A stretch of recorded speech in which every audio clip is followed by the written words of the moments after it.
Sebelum marga memenuhi tanah Batak, konon ada seorang raja beserta 2 anaknya. Dari merekalah kisah leluhur. Marga-marga Batak dipercaya bermula.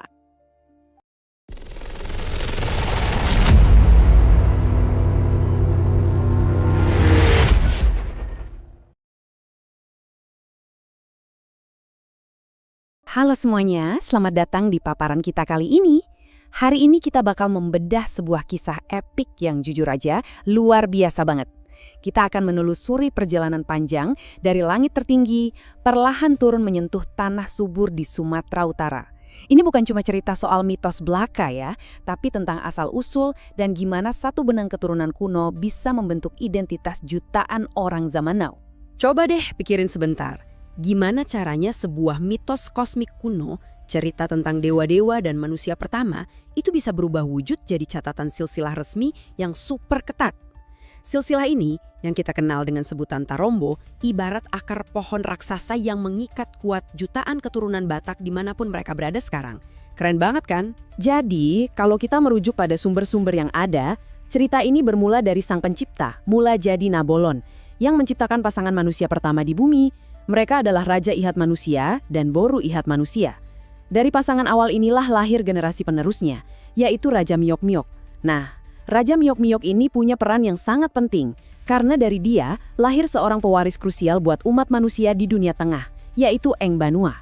Tapi, ini dia bagian yang bikin deg-degan. Angka 1. Kenapa? Karena Eng Banua ini adalah putra tunggal, satu-satunya anak laki-laki dari Raja Miok-Miok. Bayangin aja beban di pundaknya waktu itu. Kelangsungan hidup seluruh umat manusia di Banua Tongga, alias dunia tengah, bener-bener cuma bergantung sama dia seorang. Kalau garis keturunannya sampai putus, selesai sudah cerita peradaban kita. Nggak ada tekanan sama sekali kan? Untungnya, Eng Banua akhirnya dikaruniai 3 anak laki-laki. Raja Aceh, Raja Bonang-Bonang, dan Raja Jau. Wah, napas bisa sedikit lega ya?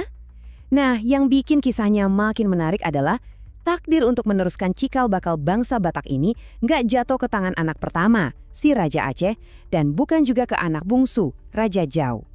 Garis keturunan utama ini justru diteruskan secara spesifik oleh anak keduanya, yaitu Raja Bonang-Bonang yang juga sering dipanggil dengan nama Eng Domia.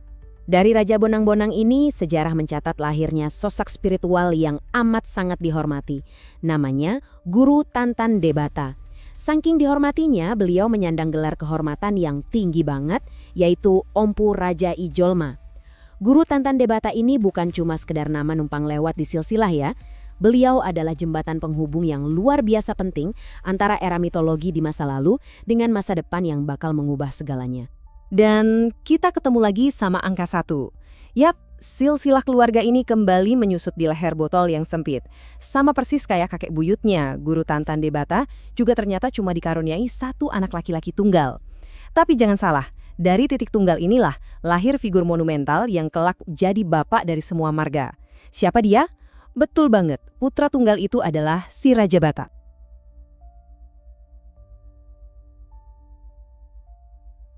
Sekarang kita mulai menyentuh realitas geografis. Berdasarkan kepercayaan leluhur dari sumber kita, si Raja Batak ini diyakini turun pertama kali, langsung dari langit, dan menjejakkan kakinya di puncak sebuah gunung sakral. Yap, Gunung Pusuk Buhit. Tempat ini bukan sekedar pemandangan alam yang megah loh, ini benar-benar dianggap sebagai portal suci. Titik di mana cerita mitologi penciptaan akhirnya terkoneksi langsung dengan bumi secara fisik. Turunnya si Raja Batak ke Pusuk Buhit ini adalah momen transisi yang super penting. Ini menandakan masuknya leluhur Batak secara fisik ke dalam Banua Tonga. Buat yang belum tahu, Banua Tonga itu sebutan untuk dunia tengah. Atau ya, bumi tempat kita berpijak sekarang ini. Mulai dari detik ini, bumi nggak lagi dilihat sebagai ruang yang hampa, melainkan tanah pusaka yang emang ditakdirkan buat dihuni dan dikelola sama keturunan si Raja Batak. Nah, ini poin yang wajib banget kita garis bawahi. Si Raja Batak itu bukan sekedar orang yang asal bertahan hidup di bumi yang baru. Sama sekali enggak. Beliau adalah inovator kebudayaan yang sejati. Beliaulah sosok yang meletakkan fondasi peradaban masyarakat Batak. Mulai dari merumuskan hukum adat, membangun tatanan sosial, sampai yang paling bikin merinding, beliau menciptakan bahasa dan aksara Batak yang pertama. Bener-bener warisan intelektual yang gak ternilai harganya. Dan visi peradaban itu akhirnya benar-benar diwujudkan ke dalam bentuk fisik. Tepat di lembah subur di kaki Gunung Pusuk Buhit tadi, si Raja Batak mendirikan perkampungan untuk pertama kalinya. Desa perintis ini dikasih nama Cianjur Mula-Mula. Dari desa inilah cikal bakal ekspansi sosial masyarakat Batak mulai berakar dan akhirnya menyebar luas kemana-mana. Seiring berjalannya waktu, si Raja Batak dikaruniai 2 anak laki-laki utama. Yang pertama, si anak sulung, namanya Guru Tatea Bulan. Yang kedua, si adik, namanya Raja Isumbaon. 2 bersaudara ini, teman-teman, adalah pilar fondasi dasar dari seluruh silsilah Batak. Dan itu semua membawa kita pada satu pertanyaan penutup untuk direnungkan. Bayangkan sebentar, kalau seluruh jejak sejarah leluhur Anda, mulai dari Eng Banua yang mempertaruhkan kelangsungan ras manusia, sampai si Raja Batak yang meletakkan batu pertama peradaban di Pusuk Buhit, itu semuanya terekam abadi di dalam nama marga yang Anda bawa hari ini. Kira-kira gimana hal itu bakal mengubah cara Anda melihat identitas diri sendiri? Itulah letak kekuatan sejati dari sebuah Tarombo. Dia nggak cuma nyimpen cerita masa lalu, tapi ngasih makna mendalam buat kehidupan kita saat ini.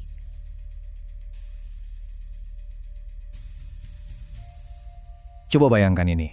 Desain masyarakat yang sangat terstruktur ini bermula ketika tokoh primordial kita, si Raja Batak, menetap di lereng Gunung Pusuk Buhit, tepatnya di desa Cianjur Mula-Mula. Nah, yang jenius adalah, sebelum beliau wafat, sang nenek moyang ini tidak asal menyerahkan kekuasaan ke 2 putra utamanya. Beliau sengaja membagi tanggung jawab kosmis dengan mandat yang benar-benar berbeda, tapi dirancang khusus untuk saling menyeimbangkan. Cerdas banget kan? Kita kenalan dengan putra sulungnya. Sosok yang merepresentasikan keteduhan, yaitu Guru Tatea Bulan, sang rembulan. Sang putra sulung ini, yang di berbagai literatur juga sering disapa Tuan Doli atau Ompu Guru, adalah representasi utama dari dimensi mistis dan otoritas spiritual. Namanya sendiri punya makna yang sangat puitis loh. Secara harfiah artinya, bulan yang tertatang atau disanjung. Sesuai dengan namanya, dia mewakili golongan bulan. Ini melambangkan kedudukan yang sangat tinggi tapi menyinari dengan kelembutan dan kebijaksanaan, bukan dengan panas yang membakar. Nah, dari garis keturunan spiritual inilah lahir apa yang kita kenal sebagai hula-hula, yaitu faksi pihak pemberi istri.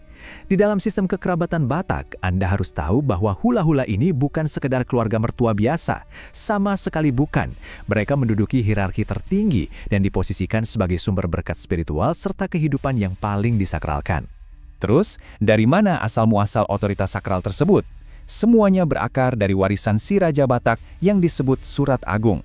Mandat epik inilah yang menjadikan keturunan Guru Tatea Bulan sebagai penjaga kekuatan magis yang abadi. Mulai dari otoritas spiritual, ilmu pengobatan tradisional atau hadatuon, kehebatan pencak silat, sampai ke nilai-nilai kepahlawanan.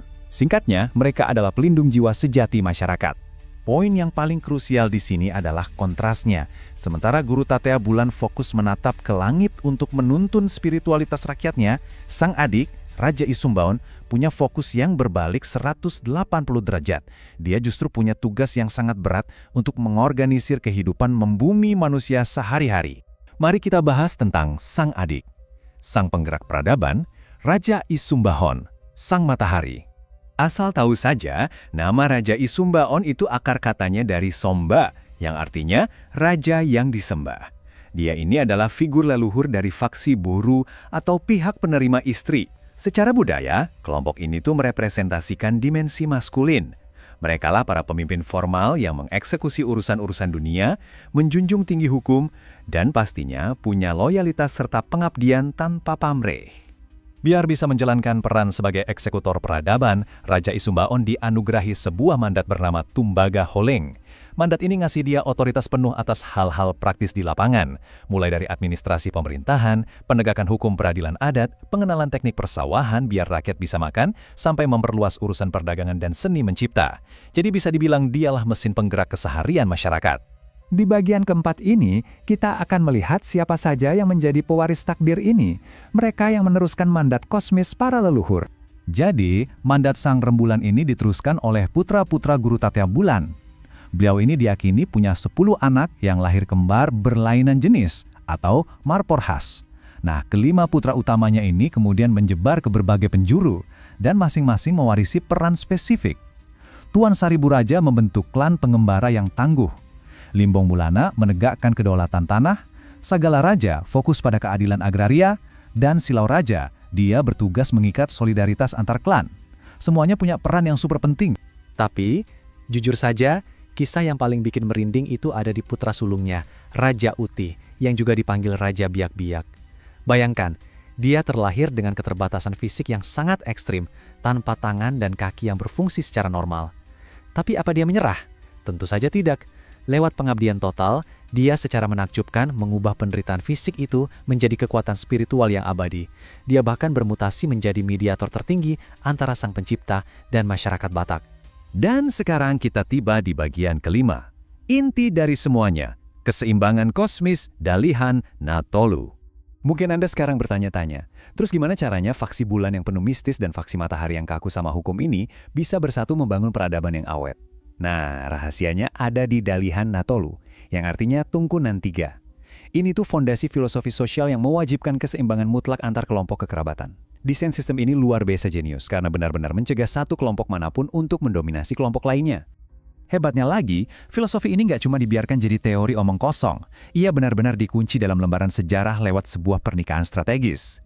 Jadi ceritanya, putri keturunan bulan, si Boru Anting Sabungan, dinikahkan dengan putra keturunan matahari, Tuan Sori Mangaraja. Momen perkawinan inilah yang akhirnya menyatukan dua dinasti agung dan sekaligus meresmikan sistem Dalihan Natolu untuk terus dipegang teguh selama-lamanya. Kalau kita melihat analisis akademik dari kacamata antropologi modern, mereka juga sangat mengakui kebrilianan kerangka kerja ini loh. Berbagai riset membuktikan kalau sistem Dalihan Natolu ini dengan sangat cerdas berhasil menerjemahkan narasi mitologi yang ilahi menjadi sebuah struktur sosial yang sangat logis, fungsional, dan tetap terus hidup berdampingan di tengah masyarakat kita hari ini. Saking pentingnya warisan persatuan dari dua saudara ini, simbol kosmis mereka disandingkan dengan sangat bangga pada akar identitas budaya Batak. Coba dilihat bendera tradisional pahlawan kita, Sisingamangaraja. Di sana, gambar matahari dan bulan bersanding beriringan. Ini jadi semacam pengingat abadi buat kita bahwa harmoni peradaban itu mustahil tercipta kalau dua kekuatan besar yang saling melengkapi ini tidak bersatu. Sebagai penutup, ini ada satu pemikiran provokatif yang layak banget kita renungkan bersama. Coba bayangkan, jika masyarakat modern kita saat ini dibangun di atas filosofi keseimbangan struktural yang seteliti itu, di mana porsi kebijaksanaan spiritual yang merawat jiwa seimbang dengan hukum duniawi yang menjaga ketertiban, kira-kira dunia seindah apa yang bakal kita tinggali hari ini? Menarik sekali untuk dipikirkan, bukan? Terima kasih sudah menyimak paparan kita kali ini, dan mari kita terus menggali kebijaksanaan luar biasa dari masa lalu.